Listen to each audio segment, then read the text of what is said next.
pessoal, tudo bem? Hoje a gente vai falar aqui sobre um tema que vocês escolheram numa enquete que a gente fez recentemente na nossa página no Instagram, que é sobre a adaptação dos filhos na escola aqui no Canadá. Então a gente vai falar desde como é que você faz para pré-selecionar a escola que você quer que seu filho estude aqui no Canadá, como você faz para efetivamente conseguir que seu filho vá para aquela escola que você acha que é boa, e toda a documentação necessária também para matricular o filho aqui no Canadá. E finalmente, acho que a parte que todo mundo mais quer saber, como é o dia a dia na escola, né? Como é que um estrangeiro chega aqui, às vezes até zerado no inglês, e consegue se integrar com os outros alunos, enfim.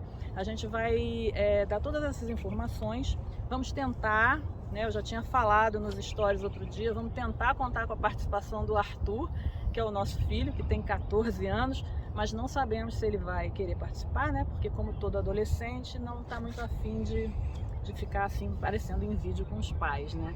E assim, a gente vai falar da nossa experiência, né? Claro que tem outras experiências diferentes da nossa, né? O Arthur, ele tá na escola desde o início de fevereiro, desde o dia 7 de fevereiro, então tem 1 mês e meio. E a gente chegou no Canadá há 3 meses. Vai ser legal. Contamos com a audiência de vocês.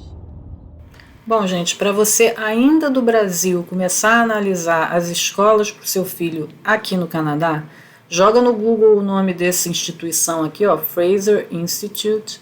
Aí você vai chegar no site deles, que é o fraserinstitute.org, né, .org, e vem aqui, ó, em School Rankings. Essa instituição é uma instituição que avalia a performance das escolas aqui no Canadá. Aqui você seleciona qual a província que você vai, no nosso caso é Ontário. Aqui você seleciona o nível que o seu filho vai entrar, né? Se ele vai para Elementary School, que é desde pequenininho, né? 5 anos até os 13 anos, ali por volta do 8º ano, ou se ele vai para o Secondary School, que é a mesma coisa que High School, que é a partir do 9º ano, tá? Então, Secondary School era o nosso objetivo, né? Porque o nosso filho tem 14 anos, então a gente vai fazer a simulação aqui com o Secondary School. Secondary School no Canadá pega o 9º ano e aqueles últimos 3 anos que equivalem ao 1º, 2º e 3º do ensino médio no Brasil. Aqui é 10º, 11º e 12º anos. Aqui você entra com o nome da cidade para onde você vai. Se você já souber o nome de alguma escola, você pode entrar com o nome da escola também, para ver qual é a nota dela, né? Mas geralmente a gente não sabe nada, né? Então a gente entra com o nome da cidade para onde a gente vai. E aí a gente chega aqui no mapa da cidade, né? Deixa eu abrir aqui. Aí vocês podem ver aqui, por exemplo, de ensino médio, tem aqui na minha tela 4 escolas, né? 2 aqui e mais 2 aqui mais para baixo, né? Mais para o sul. Essa aqui, por acaso, é a escola do Arthur, a Annie Meyer. Ela está com uma nota muito boa aqui, de 7.3 no score desse instituto. Esse score você vê, esse score você vê aqui embaixo, ó, score vai de 0 a 10. Essa escola está com uma pontuação de 7.3, e essa outra aqui, St. Paul, que é bem próxima, né, ela está com um score já um pouquinho mais baixo, né, de 5.6. Geralmente a gente gostaria de escolher escolas que estão aqui, ó, na faixa amarela ou na faixa verde, tá? Que são as mais bem ranqueadas. Aí aqui você pode clicar aqui para ver qual é a próxima. Stamford, 4.7. Aqui tem a Wesleyan, também com uma nota boa, de 7 e pouco. E tem aqui uma outra católica, St. Michael, que aí já entrou na faixa verde, mas também é 7 e alguma coisa, né? Então, na verdade, tem várias escolas muito bem ranqueadas aqui na nossa região. A gente, desde o início, desde lá do Brasil, eu estava de olho na Annie Meyer, tá? Por ela, depois mais adiante a gente vai falar mais detidamente sobre ela, mas a gente já estava de olho nela. E aí você pode ver, aumentar aqui, tá vendo? O mapa, para você ver aqui qual é onde é que ela fica exatamente na cidade, o endereço, né? Onde é que elas estão. Porque o que acontece? Depois é bom a gente deixar bem claro, no Canadá você não escolhe a escola que seu filho vai estudar. O seu filho vai para a escola de acordo com o endereço em que você mora, tá? Então, na verdade, lá no Brasil eu me interessei por essa escola e aí, quando cheguei aqui no Canadá, a minha missão era encontrar uma casa ou um apartamento para alugar aqui na área de influência da escola que eu escolhi, tá? Enfim, esse é o site que você usa para ver o ranqueamento, a nota das escolas, tá? Se você for morar em outra cidade, evidentemente, vamos supor, Toronto, por exemplo.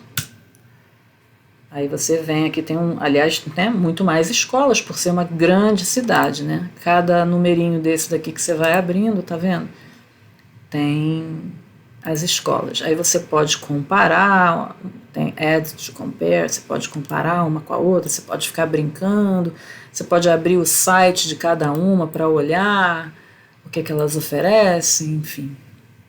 Mas em geral a gente seguia assim por essas notas. A amarela e verde geralmente está naquela faixa de nota que vai de nota 6 a 10 no ranking, são consideradas boas escolas, tá? Depois que você tiver definido a escola, aí você parte para uma outra etapa que ver qual o endereço que você vai morar, né? Porque o endereço que você vai morar no Canadá, a rua que você vai morar é que vai determinar que escola que o seu filho vai frequentar. Mas enfim, só para vocês ficarem ligados aí, do Brasil ainda dá para dar uma bela de uma pesquisada nesse site aqui do Fraser Institute, beleza? Bom, gente, encontraram lá no Instituto Fraser uma escola que te interessa ou algumas escolas que te interessam? O próximo passo é você morar num lugar próximo a essa escola, para o seu filho poder frequentar essa escola. Então, outro site útil é esse aqui, ó. Você joga no Google School Locator e coloca o nome do lugar que você vai. School Locator, será Toronto, School Locator Vancouver. No caso, eu coloquei School Locator Niagara. Aí eu vim aqui para esse site, que é o District School Board of Niagara, que é tipo uma secretaria de educação local, tá? E aí, aqui você vai, por exemplo, você está interessado em... Você está interessado não, você... vamos dizer que você arranjou um apartamento que você deseja alugar em determinado endereço.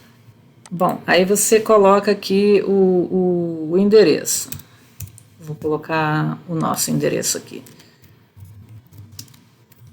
Vi uma casa linda nesse endereço aqui e estou interessado em morar nessa casa, mas qual é a escola que atende a essa casa?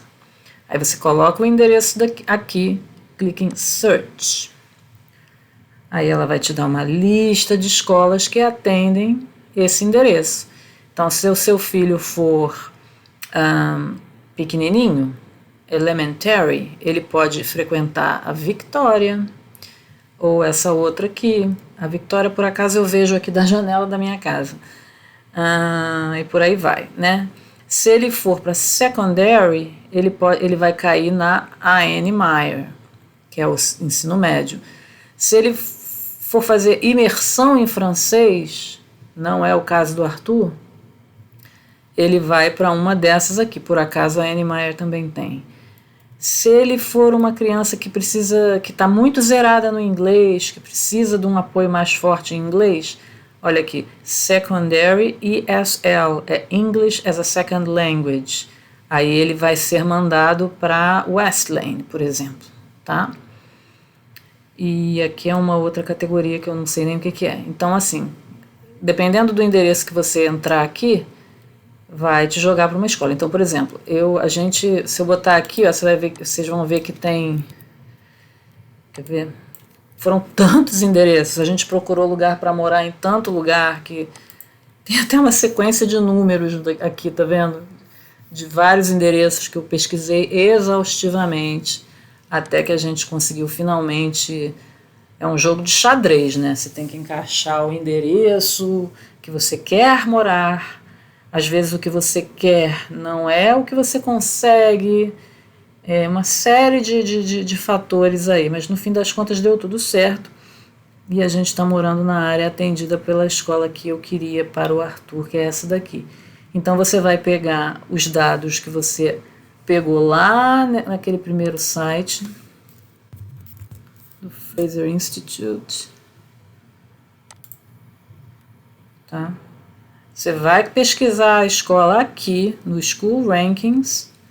Depois que você chegar a uma conclusão sobre um nome de uma escola que te interesse, você vai vir para cá e aí você vai começar a jogar os endereços aqui de lugares, possíveis lugares seus de moradia, apartamentos que você esteja em vista, casas que você esteja pesquisando, e você vai jogar o endereço aqui para ver o que acontece aqui, que escolas aparecem aqui, se aparece a escola que você gostou, que você viu aqui. É meio complexo, mas com um pouquinho de insistência a gente fica craque em fazer esse tipo de pesquisa. É isso. Vamos para a próxima etapa. Bom, gente, a escola em que seu filho vai estudar no Canadá, ela é determinada pelo endereço que você mora. Então, se você achou alguma daquelas escolas lá no ranking interessante, você quando chegar no Canadá vai ter que procurar um endereço que seja a que aquela escola sirva, né? Conforme a gente já mostrou. Então, essa é a primeira coisa muito importante que tem que ser observada. Chegando aqui no Canadá, primeira coisa que você tem que fazer, né, além de achar um endereço para morar, é claro, você tem que entrar em contato com a School Board, que é tipo uma secretaria de educação. Né? Você joga lá no Google School Board, e aí bota o nome da cidade que você está morando e vai aparecer. Você entra em contato com eles e diz, né, oi, eu tenho aqui uma criança, ou algumas crianças que eu preciso que entrem na escola e tal, lá. E aí, eles vão te pedir uma série de documentos, né, a gente trouxe uma pasta cheia de documentos do Arthur, do Brasil, toda a vida dele em português e com tradução juramentada para o inglês, porque a gente não sabia exatamente o que iam pedir. Então a gente trouxe tudo que vocês têm aí, até caderneta de vacinação, é bom trazer. Mas no nosso caso específico, eles nem pediram muita coisa não, eles só pediram nossos papéis aqui, né, o meu Study Permit e o Work Permit do Flávio, que são uns papéis que você ganha quando você chega no aeroporto. Aliás, é importante pegar lá no aeroporto, né? Tem que pegar lá, né? Isso os seus permits, eles são emitidos quando você chega, né? E inclusive esse aqui é o do Arthur. O Arthur também, as crianças também recebem um Study Permit. Então, no caso, a escola só pediu da gente os nossos permits, nem pediu esse aqui do Arthur, não. Pediu certidão de nascimento dele, e aí em inglês, né, na tradução juramentada. Eles pedem também o passaporte, a página que tem a foto e a página que tem o carimbo de entrada da criança aqui no Canadá. E eles pedem um comprovante de residência. E mais o histórico escolar. O histórico escolar também eles pedem, mas no nosso caso eles pediram até numa etapa um pouco posterior. Então no primeiro momento eles pedem isso e pronto. E aí eles pedem para você preencher lá uma ficha e tudo bem. Alguns dias depois, uns 2 ou 3 dias depois, eles entram em contato para a criança fazer uma avaliação, que é uma avaliação principalmente para checar o nível de inglês, né, da criança. No nosso caso, o Arthur tem 14 anos, né? Então a avaliação dele foi assim. Você quer falar um pouquinho? Não, pode, continua. a gente chegou, ainda estava com aquela questão toda da Omicron, né? A variante da Covid estava bombando ainda, né? Então, esse processo não foi feito presencialmente, foi feito por telefone. Uma professora lá da School Board ligou pra gente, né? Pediu para falar com o Arthur e eles ficaram ali uns 15, 20 minutinhos batendo um papo pelo telefone.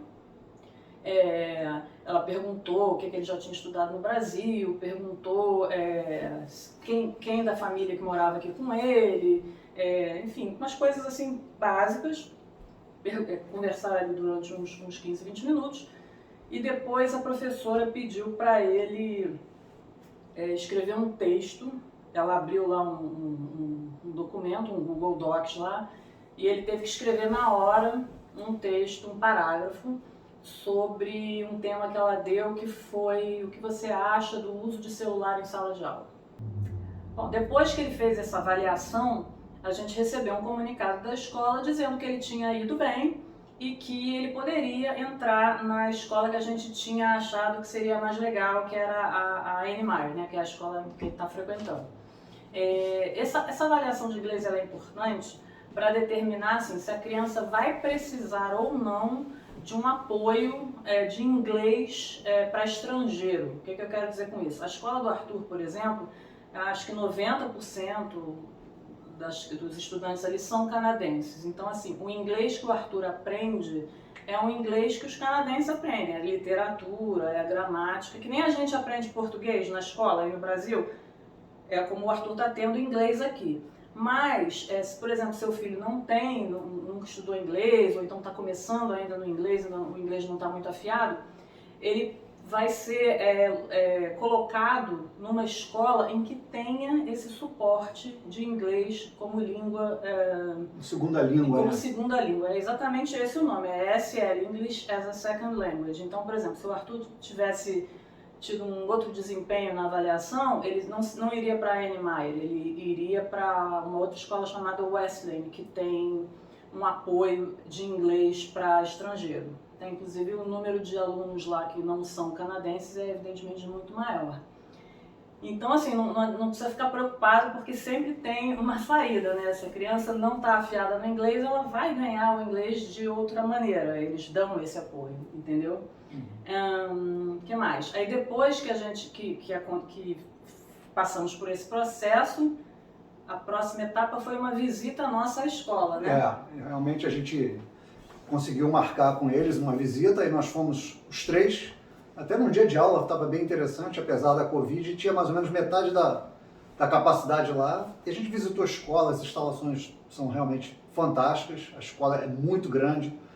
Gente, tem tudo lá, parece um centro técnico, né? Eu não estudei no Cefet, mas os meus amigos que estudaram no Cefet, por exemplo, falam que lá é enorme. Então a escola tem carpintaria, tem cozinha, tem mecânica de automóveis com automóveis lá, tem campo de futebol, soccer, né? Futebol americano, tem o soccer, tem balé, tem música, tem artes, tem tudo.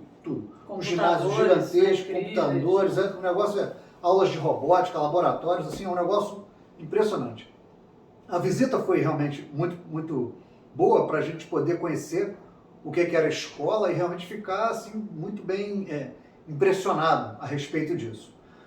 Em relação ao início do ano letivo, propriamente dito, né, depois que a gente viu lá, enfim, as dependências, a gente teve que pensar agora na escola do Arthur. O Arthur, ele terminou o ensino Fundamental 2 no Brasil em novembro do ano passado.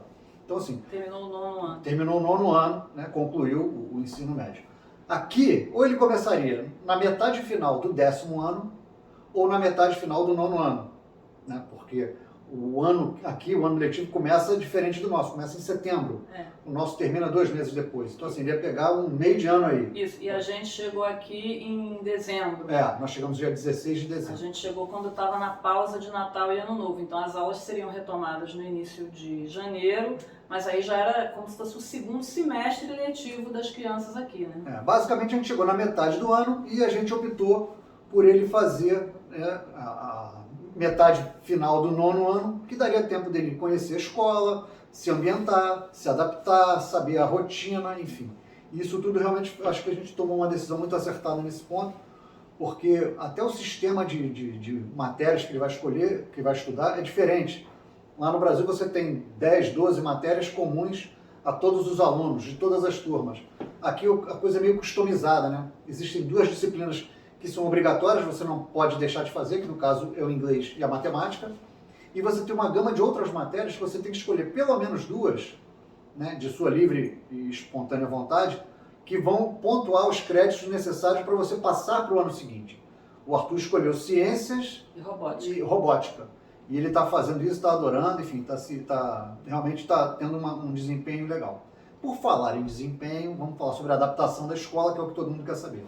O Arthur é um adolescente de 14 anos e chegou agora aqui num país que ele não conhece ninguém, a língua não é a dele, ninguém fala português na escola, ele é o único aluno brasileiro da escola, isso nos foi dito pela diretora da escola, ou seja, é uma dificuldade a mais? Graças a Deus ele tem um inglês bom, sempre teve um inglês bom e agora vai melhorar bastante. Gente, o dia a dia dele é o seguinte, ele acorda cedo, né, a aula começa às 8h40, ele vai para a escola, a aula termina às 2h40. Lá você não tem pausa para almoço, assim. Aqui as pessoas almoçam, é um lanche, não fazem um almoço, é só mais tarde. Então, nesse período ele vai para a escola, tem as aulas dele lá, troca de turma a cada disciplina. Troca de sala, né? Troca de sala, perdão. E às vezes de turma também, porque os alunos mudam, né? Alunos tem isso também, você não tem uma turma só para tudo.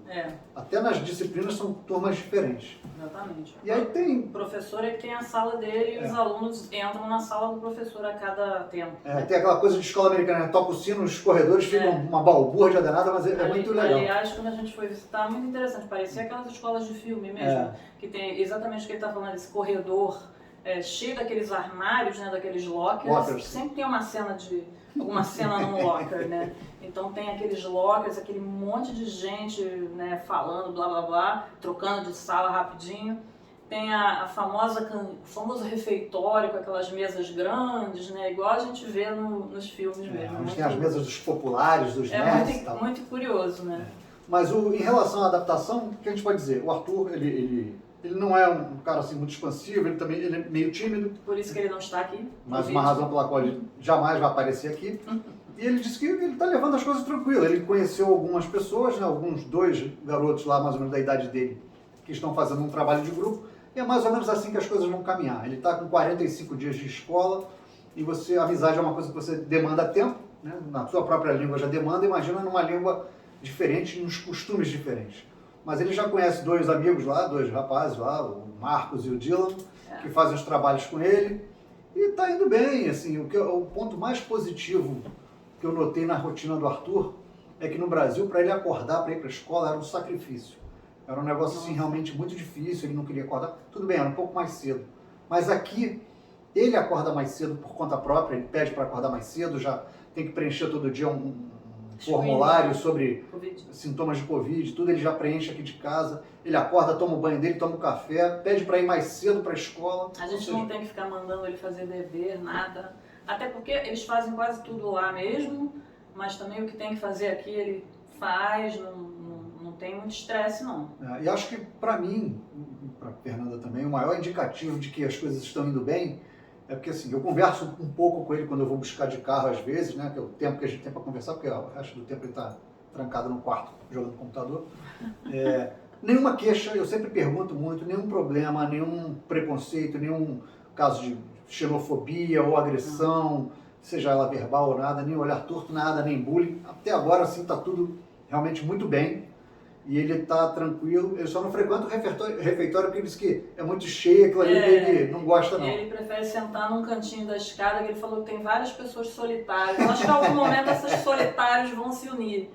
Né? É muito interessante. Mas o fato dele ele organizar a própria rotina e pedir para ir mais cedo e tudo, eu acho que isso é um ponto muito positivo.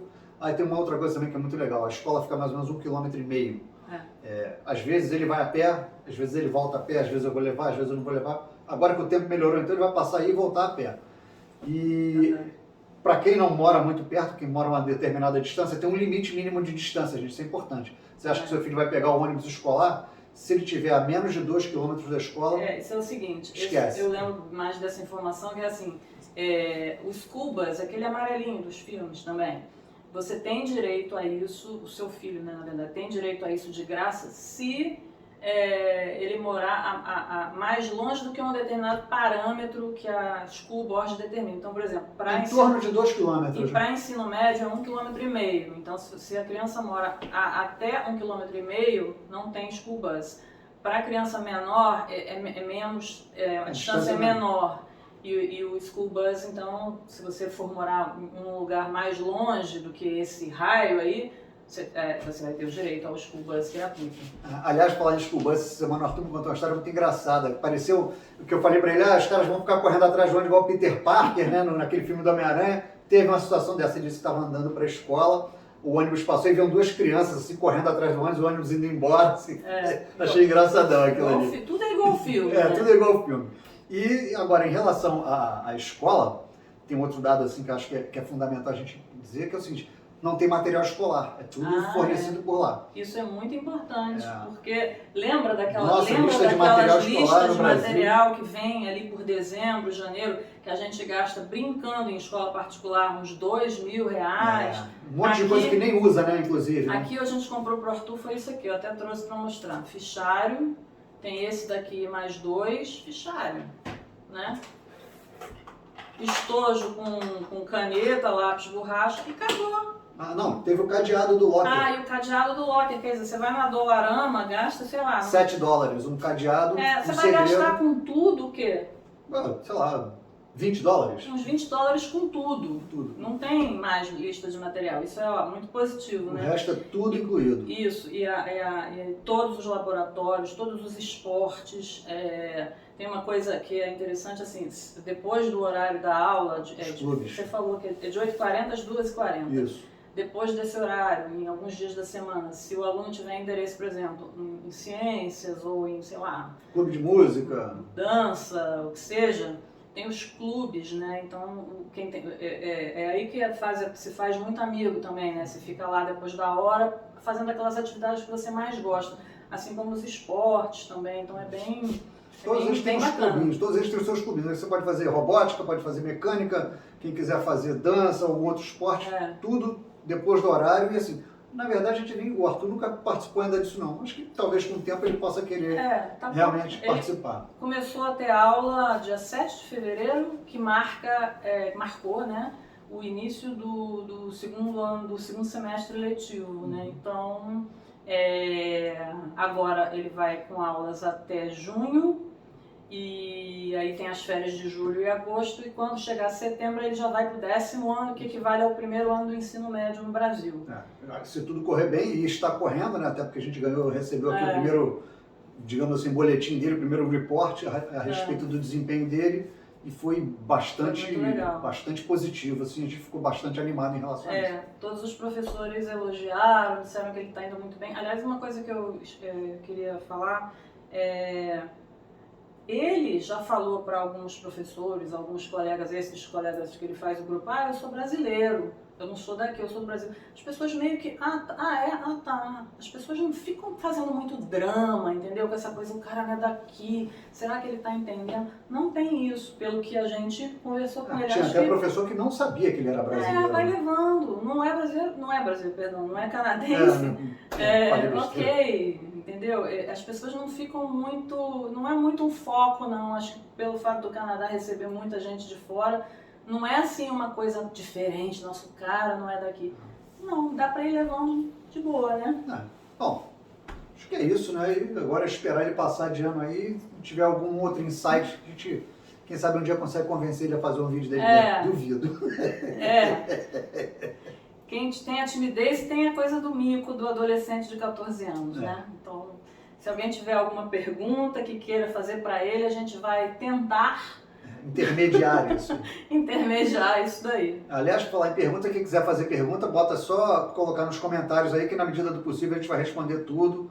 Mas é legal. Então, comenta, curte, se inscreva no canal, porque isso pra gente ajuda bastante também, pra gente poder divulgar mais informações importantes. Tá bom, gente? Tchau, tchau, até a próxima. Valeu!